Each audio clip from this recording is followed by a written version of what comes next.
The Second Amendment is currently the most argued about part of the United States Constitution. It is also the most ironic. With everything going on right now, I feel like it is a good time to review our founding documents. The preamble of the United States Constitution reads, "We, the people of the United States, in order to form a more perfect union, establish justice, ensure domestic tranquility, provide for the common defense, promote the general welfare, and secure the blessings of liberty to ourselves and our posterity, do ordain and establish this Constitution for the United States of America." The United States is the Constitution. No mayor, no judge, no governor, no congressman, no senator, no president, and no influencer is what we swear allegiance to. All elected officials and military personnel swear an oath to the United States Constitution, using God and the Bible, or the Quran, or Torah, or whatever holy scripture you follow as his witness. I'm focusing on the Second Amendment today, so let's take a look at it before we move forward. The Second Amendment reads, "A well-regulated militia, being necessary to the security of a free state, the right of the people to keep and bear arms shall not be infringed." This is probably the most unclear wording of the entire Constitution. If this just read, "The right of the people to keep and bear arms shall not be infringed," then it would unambiguously mean that all citizens have full right to arm themselves to the teeth. But that is not what it says. There is a preface on which the whole argument depends. It reads, "A well-regulated militia, being necessary to the security of a free state." So there are two statements here. Let's begin with the first. A well-regulated militia. This is where we have to dive into the history of the armed forces. Historically, there are three methods to raise military forces: conscription, a professional military, and a militia. Conscription, or the draft, did not work with colonial life, basically forcing every able-bodied male to take up arms and immediately join the army. First of all, you need a strong bureaucracy to organize and supply large forces, and enforce people into joining. The colonies do not even have police departments as we think of them today. They were for the most part sparsely populated and agricultural. And because almost everyone was a farmer, if you pulled people into service while the crop was on the field, you could cause their whole family to starve during the winter. And summer is historically the best time to wage war and farm.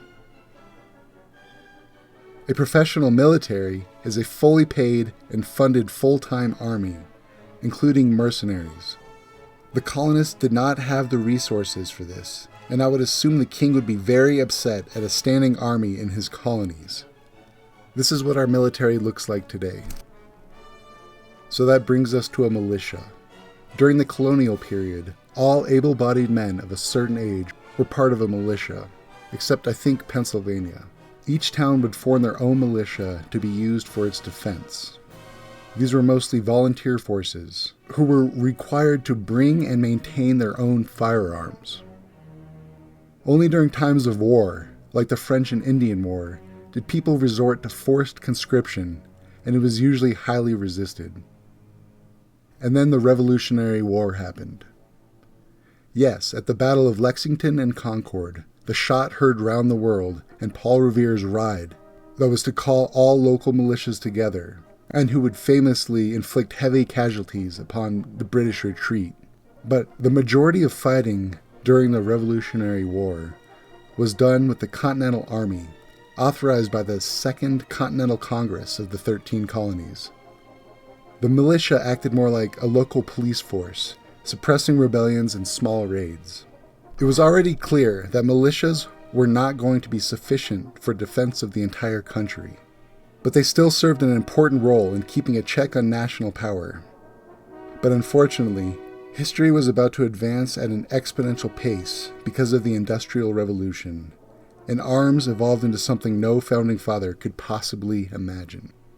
So we have the preface of the Second Amendment, a well-regulated militia being necessary to the security of a free state. Notice well regulated. This means that some entity of the government has control over the militia. You could interpret this as the states themselves have the right to control what kind of arms are permitted. Unfortunately, the wording is unclear what is regulated and by whom. Because of the unclear wording and plethora of commas, regulated has not been translated to the private ownership of firearms, and instead gives Congress and state governors most of the power over militias, where the president acts as commander-in-chief when forces are called into service. Being necessary to the security of a free state. During colonial times, militias provided security to their own towns and communities.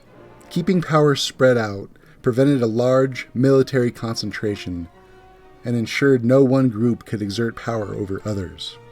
Also, a decentralized military is great at defense against foreign invasion, as you cannot decapitate the military in one blow. Let's go back to the full text of the Second Amendment. A well-regulated militia, being necessary to the security of a free state, the right of the people to keep and bear arms shall not be infringed. If you look at the full text of the amendment, it is clear that a militia is the primary focus of the amendment. And in fact, for the first 200 years plus, since the ratification of the Constitution, it was mostly interpreted that way in court. 4 times between 1876 and 1939, the United States Supreme Court declined to rule that the Second Amendment protected individual gun ownership outside of a militia. In fact, many of the early rulings were made to try and keep arms out of the hands of the black population. It was through mass ad campaigns of the large industrial gun makers in the late 19th and early 20th centuries that U.S. citizens started to associate gun ownership with masculine and patriotic pride.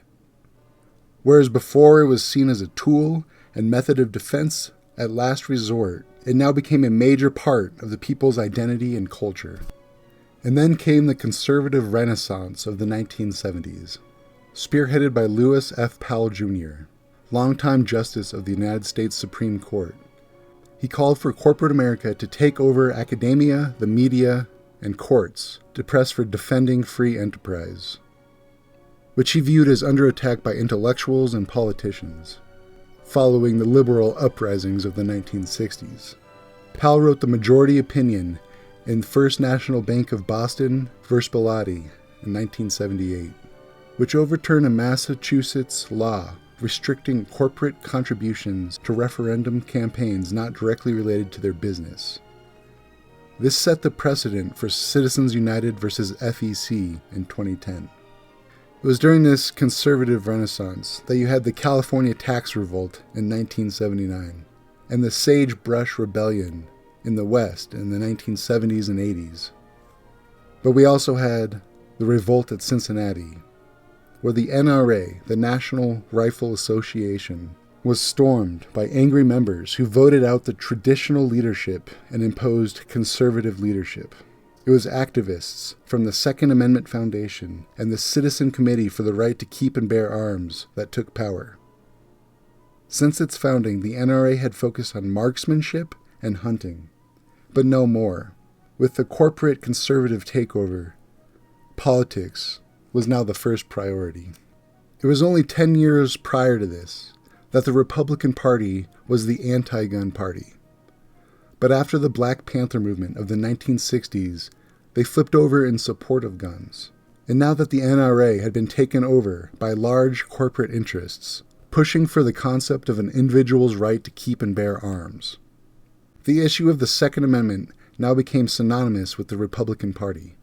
The NRA was one of the main political advocates for the election of Ronald Reagan in 1980.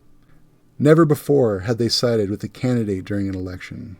This new NRA strongly advocated for individual gun rights, completely ignoring the preface of the Second Amendment. In fact, at their headquarters, they have the Second Amendment quoted on the wall, but they omit the preface. It just reads, "The right of the people to keep and bear arms shall not be infringed." This strong emphasis on individual gun rights stemmed from the fear amongst conservatives at the time of the Black Panther movement, which, as I mentioned previously, inspired Republicans to switch from anti-gun to pro-gun. But they did not want the preface, as it implies the militia is the sole topic of the amendment. The NRA and the Republican Renaissance focused solely on the right to bear arms. So from now on, I will refer to these Second Amendment supporters as the bear arms supporters of the Second Amendment, as there was no popular support of an individual's right to keep and bear arms until after this movement. This is where the twisted irony of the Second Amendment comes in. The main point of militias is to decentralize the military, to make it impossible to decapitate in one blow. Unfortunately, this type of military strategy hasn't been relevant for over 100 years. Those that adamantly support the Second Amendment today are also the biggest supporters of the centralized militaries we have. The bear arms supporters of the Second Amendment today only support half of what the amendment calls for. Sure, they form small militias of strapped dudes, but that was not what was intended by the Founding Fathers for a militia to be. The Founding Fathers had no idea how powerful individual firearms could be. They could not imagine a fully auto M16, let alone fighter jets, drones, and nukes. Had they waited 100 years before the Revolution, they may have had a better grasp of the potential for people to cause mass harm with personal weapons and industrial intentions. The problem with that is if they had waited 100 years, Britain would have been fully industrialized. This may have made it impossible at that point for a rebellion. The age of democracy would have never came to be. No American Revolution, no French Revolution, no Napoleon, no succession from Spain, total colonistic empire control and dominance of the whole planet, using industrialization to enslave all mankind. That's the timeline the American Revolution broke free of. And now our current administration and Donald Trump, thanks to his complete lack of knowledge of history, is trying to drag us back to the age of empires, all enabled by the bear arms supporters of the Second Amendment that they don't even fully understand or represent. Hillary Clinton won the popular vote by 3 million votes in 2026. It is very possible that without the Second Amendment issue, she may have taken the election.